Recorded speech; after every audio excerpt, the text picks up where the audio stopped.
जय Hind and hello guys, स्वागत है आपका आपके अपने YouTube चैनल ज्ञानदेह होस्ट में। और इस वीडियो में मैं आपको बताने वाला हूं भारतीय पशुपालन निगम लिमिटेड यानी कि BPNL recruitment 2025 applying online process के बारे में। गाइस, अप्लाइंग ऑनलाइन प्रोसेस के बारे में जानने से पहले सबसे मेन चीज़ें आप ये जान लीजिए कि ये भर्ती रियल है या फिर फेक है। क्योंकि जब आप इतनी बड़ी संख्या में कोई भी भर्ती के बारे में जानते हैं या फिर सुनते हैं जहाँ पर 12,981 पोस्ट पर भर्ती को निकाला गया हो, तो आपके मन में सवाल और डाउट आ जाते हैं कि ये भर्ती रियल है या फिर फेक है। क्या हमारी जो इतनी फीस हम इसमें देंगे क्या वो हमारी वेस्ट तो नहीं चली जाएगी, या फिर हमें जाकर के कुछ ऐसा तो नहीं जानने को मिलेगा जो कि अभी हम नहीं जान पा रहे। और हम यहाँ पर सिर्फ ये देख करके कि हाँ 12,981 पोस्ट पर भर्ती निकली है जिसमें कि 10वीं पास कैंडिडेट अप्लाई कर सकते हैं और हमने अप्लाई कर दिया, तो आपके मन में बहुत सारे सवाल है, डाउट है। इन सभी का सोल्यूशन आपको इस वीडियो के अंदर बहुत ही अच्छे से दिया जाएगा। और फिर अगर आप ये जो मैं इसके बारे में बताने वाला हूँ कि रियल है या फिर फेक है, उसके बाद अगर आपका इंटरेस्ट है तो आपको फॉर्म कैसे फिल करना है इसके बारे में भी जानकारी आपको इसी वीडियो के अंदर मिल जाएगी।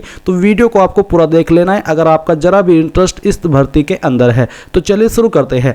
अगर आपने अभी तक वीडियो को लाइक शेयर नहीं किया गाइज, जितना ज़्यादा हो सके वीडियो को लाइक करके शेयर जरूर कर दीजिए, ताकि जो भी कैंडिडेट इंटरेस्ट रखते हैं या फिर वो बिना इन्फॉर्मेशन जाने फॉर्म को भरने जा रहे हैं तो एक बार उसको ये इन्फॉर्मेशन मिल जाए। उसके बाद में उसका मन है तो भर ले, ना मन है तो आप उसको मत भरे। ये आपकी पूरी तरीके से चॉइस रहेगी। पर ऐसा ना हो कि हाँ आपने इसमें फॉर्म को अप्लाई कर लिया और बाद में आपको ये सब चीज़ें जानने को मिल रही है जो कि मैं आपको आगे इस वीडियो के अंदर बताने वाला हूं। तो इसलिए आप शेयर करिएगा। और अगर आपने चैनल को सब्सक्राइब करके नहीं रखा तो चैनल भी सब्सक्राइब कर लीजिए, क्योंकि आपको आगे भी इसके बारे में सभी अपडेट यहां पर मिलते रहेंगे। अब आपको मैंने जो लिंक इस वीडियो के डिस्क्रिप्शन में दिया है गाइज, ये लिंक आप ओपन करेंगे। ओपन करने के बाद आपके सामने इस भर्ती की इन्फॉर्मेशन आ जाएगी। पहले आप यहाँ से इन्फॉर्मेशन जान लीजिए। इसमें आप लोग जो फॉर्म भरेंगे नोटिफिकेशन के अकॉर्डिंग वो 11 मई 2025 तक भरेंगे। और इसमें जो वैकेंसी है वो कौन कौन सी है आप देख लीजिए। Chief project officer, district extension officer, tehsil development officer और पंचायत पशु सेवक। पंचायत पशु सेवक के लिए 10,376 वैकेंसी निकाली है और इस पोस्ट पर 10वीं पास कैंडिडेट अप्लाई कर सकते हैं। और जो आपकी तहसील डेवलपमेंट ऑफिसर है इस पर 12वीं पास, और फिर जो डिस्ट्रिक्ट एक्सटेंशन ऑफिसर है इस पर आपका डिग्री वाले कैंडिडेट अप्लाई कर पाएंगे। एज लिमिट आप देख लीजिए। पंचायत पशु सेवक की पोस्ट पर 18 से 40 है, तहसील डेवलपमेंट ऑफिसर की पोस्ट पर 21 से 40 साल है। फिर आप यहाँ पर फीस की इन्फॉर्मेशन जानिए। ये सबसे महत्वपूर्ण है कि इसमें फीस कितनी मांगी गई है। और गाइज यहाँ पर किसी भी कैटेगरी कैंडिडेट को फीस के अंदर कोई भी छूट नहीं है, जो कि इस भर्ती के रियल होने पर एक सवाल खड़ा करता है, जो कि आपके मन में आता भी है कि यार इतनी ज़्यादा फीस ली जा रही है तो ये क्यों ली जा रही है। तो आप एक बार पहले फीस के बारे में जान लें, जो कि है आपकी पंचायत पशु सेवक पर अप्लाई करने के लिए 708, तहसील डेवलपमेंट ऑफिसर पर अप्लाई करने के लिए 944 और डिस्ट्रिक्ट एक्सटेंशन ऑफिसर पर अप्लाई करने के लिए 1180 और चीफ प्रोजेक्ट ऑफिसर पर अप्लाई करने के लिए 1534। और ये सभी कैटेगरी कैंडिडेट को पे करनी होगी, किसी के लिए कोई छूट नहीं रखी है। फिर सैलरी भी आप देख लीजिए कि कौन सी पोस्ट पर अगर आप इसमें सेलेक्ट होते हैं कितनी मिलेगी। तो पंचायत पशु सेवक की पोस्ट पर 28,500, तहसील डेवलपमेंट ऑफिसर पर 40,000, डिस्ट्रिक्ट एक्सटेंशन ऑफिसर पर अप्लाई करने के लिए 50 और चीफ प्रोजेक्ट ऑफिसर पर अप्लाई करने के लिए 75,000। तो ये चीज़ आपने जानी।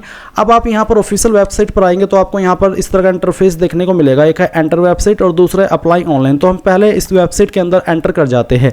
यहाँ पर आने के बाद आप रोजगार आवेदन के ऊपर क्लिक करिएगा। इसके ऊपर क्लिक करने के बाद इन्होंने यहाँ पर किस तरह से ये आपको रोजगार ऑफर करते हैं उसके बारे में जानकारी दी है कि रोजगार आवेदन क्या है, निगम में रोजगार के लिए चयन का आधार इन्होंने क्या रखा है उसके बारे में आपको इन्फॉर्मेशन दी गई है। फिर आपको बोला विभाग के अनुसार रोजगार के अवसर, निगम द्वारा पंचायत स्तर पर पशु सेवा केंद्र, पशुपालकों केंद्रों के संचालन हेतु रोजगार पूर्ण परीक्षण हेतु आवेदन आमंत्रित किए जाते हैं। प्रशिक्षण व नाम व अवधि। तो बेसिकली यहाँ पर आपको क्या करना है, इसमें क्या रहता है मैं आपको चलिए वही बताता हूँ जो मुझे बाकी जब मैंने पहले इसमें भर्ती आई थी वीडियो बनाई थी तब इन्फॉर्मेशन मिली थी। तो इसमें क्या रहता है, बहुत सारे कैंडिडेट ये सोचते हैं कि जब वो इसमें अप्लाई कर लेते हैं वो जो इसमें फीस है वो पे कर देते हैं और उसके बाद में उनको डायरेक्टली जॉब मिल जाती है। ऐसा नहीं है। इसमें कुछ जो मुझे इन्फॉर्मेशन मिली है सूत्रों के अकॉर्डिंग, मैं सूत्रों ही कहूँगा। तो इसमें क्या रहता है, इसमें जब आप सेलेक्ट हो जाते तो फिर आपको यहाँ पर एक ट्रेनिंग करनी होती है। ट्रेनिंग का जो पीरियड है वो आप देख सकते हैं आपके किस आधार पर रहता है। और ये जो ट्रेनिंग का पीरियड है इसमें आप कुछ कैंडिडेट ने मुझे बताया मैं इसकी पुष्टि नहीं कर सकता, तो उसमें मुझे बताया कि सर हमें जब इसमें सिलेक्शन हो जाता है तो हमसे एक ट्रेनिंग के नाम पर एक फ़ीस ली जाती है और वो फीस का अमाउंट काफ़ी ज़्यादा रहता है। ऐसा नहीं होता है कि डायरेक्टली हमें सैलरी मिलना स्टार्ट हो जाती है या फिर हमारी कहीं पर पोस्टिंग हो जाती है। और कुछ ने मुझे ये बताया कि सर जैसे ही हम इसमें सिलेक्ट हो जाते हैं तो उसके बाद में हमें एक टारगेट दिया जाता है और वो टारगेट अगर हम पूरा नहीं करते तो हमें हमारी जो सैलरी है वो नहीं मिलती है। तो इस तरह से इन्फॉर्मेशन मुझे मिली है और आप इसके बारे में यहाँ पर और भी अच्छे से जो इन्फॉर्मेशन इन्होंने दी है अपने पोर्टल के ऊपर वो देख सकते हैं, पढ़ सकते हैं। मैं आपको भी कहूँगा कि आप एक बार इसको पढ़िए और अगर आपको किसी में कोई डाउट है तो आप मुझसे पूछ लीजिएगा। अब अगेन मैं इसके नोटिफिकेशन पर आता हूं। नोटिफिकेशन पर आने पर मैं आपको थोड़ी सी और इन्फॉर्मेशन क्लियर कर देता हूं। तो गाइज जो कैंडिडेट इसमें पहले अप्लाई कर चुके हैं तो उन्होंने यहां पर मुझे क्या इन्फॉर्मेशन दी है उसी के बारे में थोड़ी सी और इन्फॉर्मेशन आपके साथ में शेयर करना चाहता हूं। तो इसमें जब आप लोग अप्लाई करते हैं तो आप देखते हैं यार भारतीय पशुपालन निगम लिमिटेड, तो उन्हें लगता है कि ये जो भर्ती है ये गवर्नमेंट है और परमानेंट है। तो गाइज ये भर्ती ना तो गवर्नमेंट है और ना ही परमानेंट है, ये आपकी एक कॉन्ट्रैक्ट बेस्ड वैकेंसी है और ये एक प्राइवेट वैकेंसी है। इसका नाम जो है भारतीय पशुपालन, ये पढ़ने से लोगों को लग जाता है कि ये कोई भारत सरकार की ही वैकेंसी है, भारत सरकार की भर्ती है, तो ऐसा बिल्कुल भी नहीं है। ये कोई भी परमानेंट वैकेंसी नहीं है और ना ही गवर्नमेंट वैकेंसी है और ना ही गवर्नमेंट के अंतर्गत काम करती है। ये आपकी एक प्राइवेट फुल्ली वैकेंसी है और निगम लिमिटेड इसलिए इसके नाम के आगे लिखा भी है। और ये बस अपनी एक अलग से रजिस्टर्ड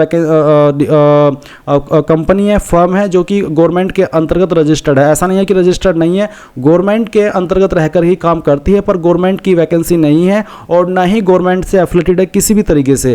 तो ये एक आपकी प्राइवेट वैकेंसी है फुल्ली। तो ये चीज़ आपके मन में अगर है कि गवर्नमेंट वैकेंसी है या फिर गवर्नमेंट से इसको सहायता मिलती है और ये आपकी गवर्नमेंट एडेड कंपनी है, तो ऐसा बिल्कुल भी नहीं है। ये चीज़ आप क्लियर कर लीजिए। इसके अलावा फिर यहाँ पर जब फीस की इन्फॉर्मेशन आती है कि आपसे फीस ली जाती है इतनी ज़्यादा मात्रा में, तो फिर कैंडिडेट का सवाल आता है कि यार चलो जब हमसे इतनी ज़्यादा मात्रा में फीस ली जा रही है तो क्या पता ये भर्ती फेक हो। तो मैं आपको इसको फुल्ली साफ शब्दों में फेक बिल्कुल भी नहीं कह सकता, क्योंकि मेरे पास इसका कोई प्रूफ नहीं है। क्योंकि मैंने लास्ट टाइम एक वीडियो बनाई थी और उसमें मैंने इसको फेक बोल दिया था, जबकि बहुत सारे कैंडिडेट जो इसमें अप्लाई किया तो उन्होंने मुझे बताया कि सर ऐसे ऐसे इसमें है, जो कि मैं अभी वीडियो की शुरुआत में आपको शेयर भी किया हूँ कि सर हमसे बाद में फ़ीस मांगी गई या हमसे ट्रेनिंग के नाम पर पैसे मांगे गए या फिर हमें टारगेट दिया गया, हमसे वो टारगेट पूरा नहीं हुआ तो फिर हमें वो जॉब नहीं मिली और हमारा इतना टाइम भी गया और हमारी फ़ीस भी गई। तो फिर उन्होंने मुझे मेल करके बोला कि आप प्रूफ कीजिए कि आपने कैसे बोला फेक है। अब मेरे पास तो कोई ऐसा प्रूफ नहीं है और ना ही मुझे कैंडिडेट ने ऐसे कोई शेयर किया है, इसलिए जो इन्फॉर्मेशन मेरे सामने आई मैं वही बता रहा हूँ। मैं नहीं कह रहा हूँ कि ये भर्ती फेक है, बस जो इसके बारे में इन्होंने बोला है बीपीएनएल वालों ने अपनी वेबसाइट पर, और जो इन्फॉर्मेशन मुझे मिली है सूत्रों के अकॉर्डिंग कैंडिडेट ने जो बताई है, या फिर मैंने बाकी अन्य वीडियो पर जो कमेंट्स देखे हैं जो जिन्होंने पहले अप्लाई किया था वो इन्फॉर्मेशन वही मैंने आपके साथ में शेयर की है। अब ये चीज़ें मैंने आपके साथ में सभी शेयर कर दी है। अभी आपका इसमें अगर मन है तो अप्लाई कर लीजिए। अगर आप ये रिस्क लेना चाहते हैं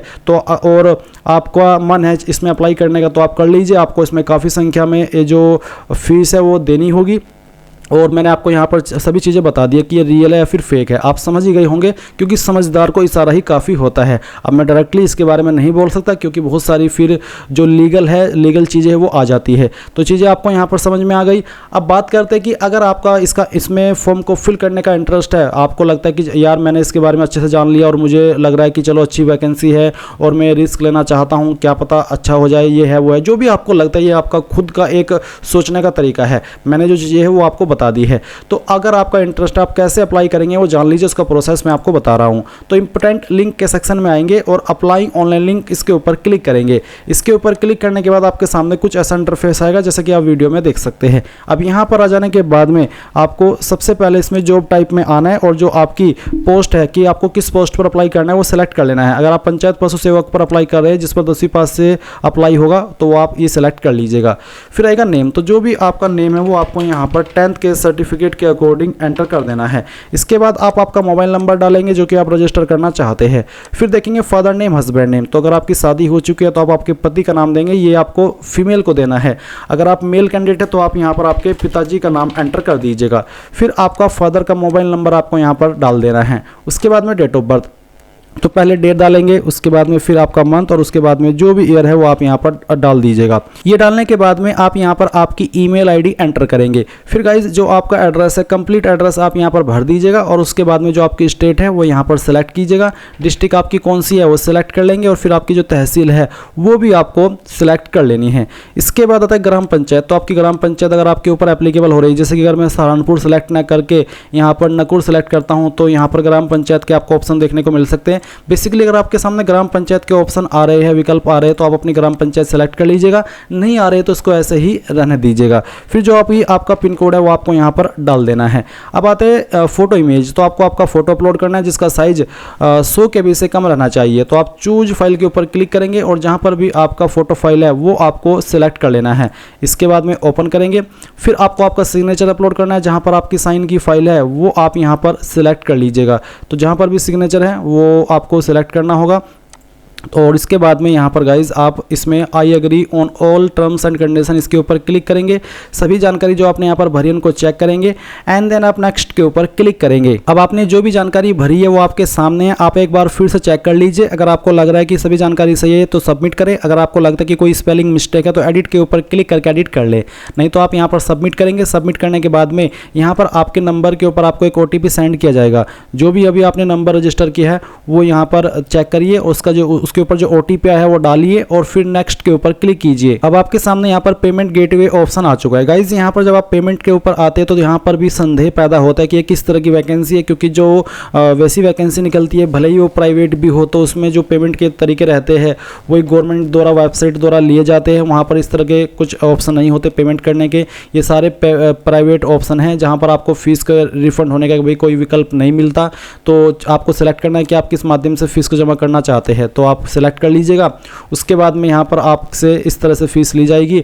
तो आप आपकी फीस अगर UPI से करना चाहे तो वो कर सकते हैं, कार्ड से करना चाहे, नेट बैंकिंग से करना चाहे, वॉलेट से, पे लेटर से। तो जो भी माध्यम से आपको फीस जमा करनी है वो आप यहाँ पर कर दीजिए। जैसे आपकी फीस जमा हो जाएगी तो आपका जो फॉर्म है वो फाइनल सबमिट माना जाएगा। इसके अलावा अगर आपने फीस सबमिट नहीं की तो आपका फीस कंप्लीट नहीं माना जाएगा। और फिर गाइज अगर आपने फीस जमा कर दी और आपको कोई इशू आए तो आप यहाँ पर जहाँ से आपने अप्लाई करना स्टार्ट किया था अप्लाई ऑनलाइन लिंक का इस्तेमाल करके यहाँ पर आइए और आपका जो स्टेटस है वो चेक कर लीजिए। बेसिकली आपका फॉर्म सबमिट होते ही आपको ईमेल मिल जाएगी, मैसेज मिल जाएगा कि हाँ आपका फॉर्म सबमिट हो चुका है। और आपको अगर फिर भी कोई इशू आता है तो आप कमेंट के माध्यम से पूछ लेना। और इनकी जो ऑफिशियल वेबसाइट है यहाँ पर इन्होंने कॉन्टैक्ट अस की जानकारी दी है, यहाँ पर भी आप कॉन्टैक्ट करके इन्फॉर्मेशन ले सकते हैं। तो मैंने पूरी इन्फॉर्मेशन आपको दे दी है। आई होप आपको जानकारी पसंद आई होगी। कोई सवाल डाउट हो तो आप कमेंट के माध्यम से पूछ लेना। Thanks for watching. जय हिंद।